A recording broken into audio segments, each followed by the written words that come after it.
ఎన్నికల దేశ భవిష్యత్తును మార్చుతాయనేది ఎంత నిజమో అదే ఎన్నికల సమయంలో పోరాటం చేస్తే మా సమస్యలు తీరుతాయనే నమ్మకంతో తాండావాసులు ఆందోళన దిగారు.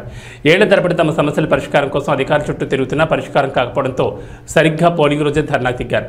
రంగారెడ్డి జిల్లా షాద్నగర్ పరిధిలోని కొత్తూరు మండలం కొడిచెర్ల తాండావాసులు ఓటు వేయడానికి నిరాకరిస్తూ రోడ్డుపై ధర్నాకు దిగారు. తమ తాండాకు ప్రత్యేక పోలింగ్ బూత్ ఏర్పాటు చేయాలని, రేషన్ సరుకులు తమ తాండాలోనే ఇవ్వాలని, తమకు బస్సు సౌకర్యం లేదని, వృద్ధులు వికలాంగులు పెన్షన్ తీసుకోవడానికి 4 కిలోమీటర్ల దూరం వెళ్లాల్సి వస్తోందని, రోడ్డు తదితర సౌకర్యాలు ఏర్పాటు చేయాలని, ప్రతి ఎన్నికల సమయంలో ప్రతిసారి ఓటు వేయడానికి 4 కిలోమీటర్ల దూరం వెళ్లాల్సి వస్తుందని రోడ్డుపై ధర్నాకు దిగారు. ఆందోళనకు దిగిన వారి దగ్గరికి వెళ్లిన అధికారులు వారు పెట్టిన డిమాండ్లను ఒప్పుకొని పరిష్కరిస్తామని లిఖితపూర్వకంగా హామీ ఇచ్చారు.